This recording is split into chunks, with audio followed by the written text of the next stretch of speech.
Je vais aujourd'hui vous parler d'une problématique burundaise non moins connue, mais qui n'est pas mise en évidence à sa juste valeur. La question est simple.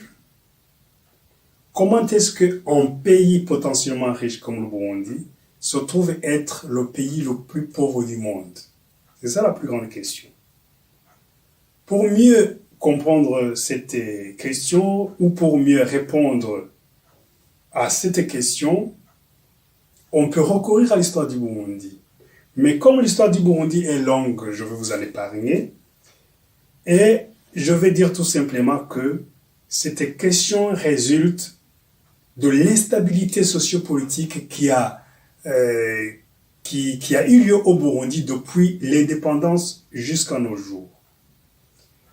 Les pouvoirs qui se sont succédés depuis les années 60 jusqu'à aujourd'hui ne sont jamais parvenus à établir une politique de stabilisation de l'État, ne sont jamais arrivés à élaborer un programme ou à mettre en œuvre un programme qui puisse stabiliser le Burundi.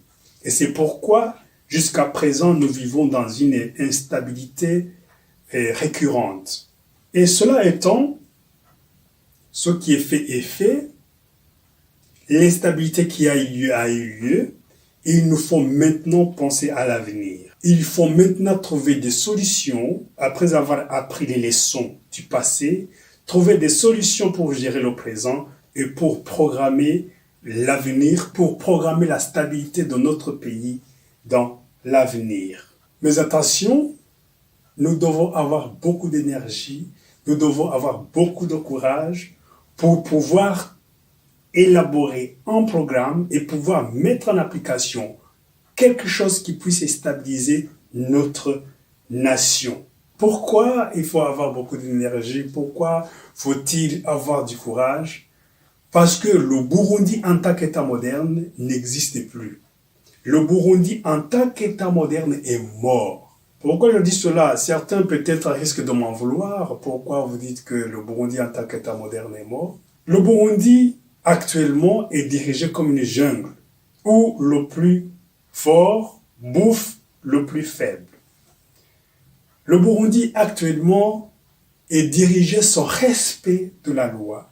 Même la loi qui est là, c'est une loi conçue pour discriminer, pour exclure les uns et les autres. Ce n'est pas une loi conçue pour stabiliser la nation. C'est ça le plus grand problème.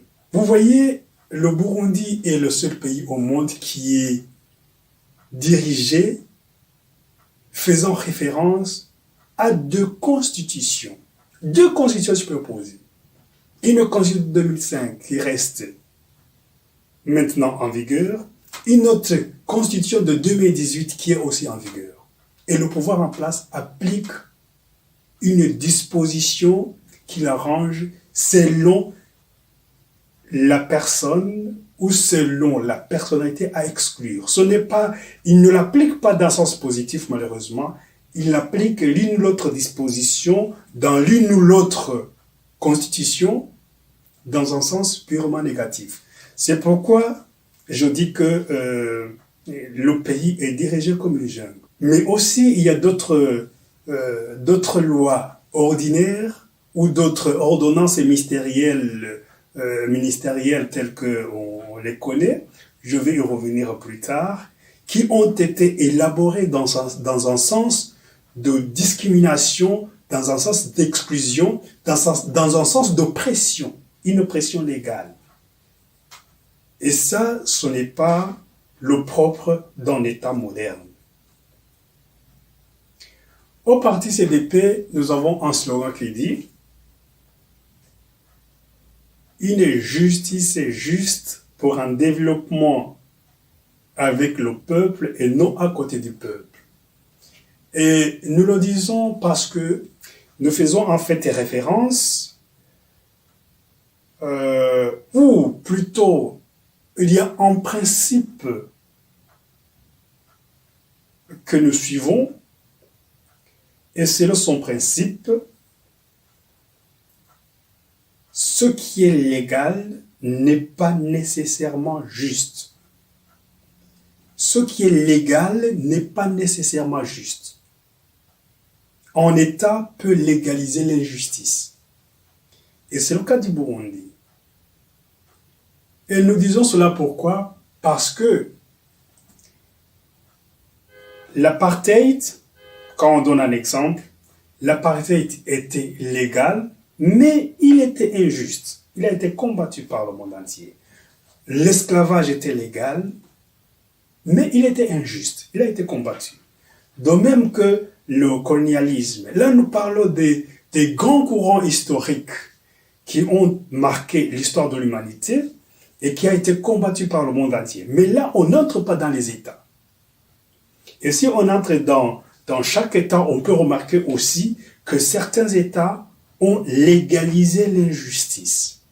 Et au Burundi, il y a eu la légalisation de l'injustice. Et nous devons combattre l'injustice et légaliser. Nous devons combattre pour qu'un État soit dirigé en faisant référence aux lois justes. Aux lois justes. Je peux me référer à une figure internationalement connue, Mahatma Gandhi, qui disait « Dès que quelqu'un comprend qu'il est contraire à sa dignité d'homme d'obéir à des lois injustes, aucune tyrannie ne peut la servir.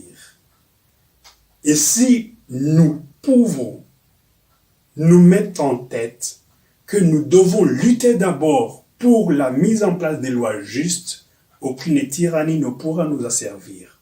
Parce qu'on aura fait nos balises un peu avant que le malheur n'arrive. Un malheur légalisé. Il faut l'éviter un peu plus tôt, avant que ça n'arrive. C'est une question de prévention. Et la lutte pour la mise en place des lois justes, c'est une question de prévention. Si on ne fait pas une prévention, il y aura plus tard un pouvoir qui va élaborer des lois d'oppression de ses propres citoyens et il va les opprimer d'une façon légale. Et ça sera grave. Au Burundi, c'est un pays où il n'y a pas de respect de l'être humain. C'est un autre problème très grave. Un État qui ne respecte pas les êtres humains n'est pas un État moderne. Un État où les populations disent merci pour ne pas avoir été tuées, parce que être tué c'est normal, ne pas être tué c'est un avantage, c'est une bénédiction. Et les populations disent merci de m'avoir laissé la vie. Les populations qui n'ont plus droit à la vie ne sont pas des populations qui vivent dans un État moderne. C'est dans une jungle. Et c'est pourquoi je dis que nous devons lutter pour que on mette des bases solides de la reconstruction de la nation burundaise comme un État moderne. La base de la reconstruction doit se faire d'abord sur base des lois justes,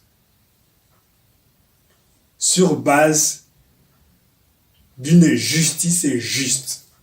Une justice est juste pour le développement avec le peuple et non à côté du peuple.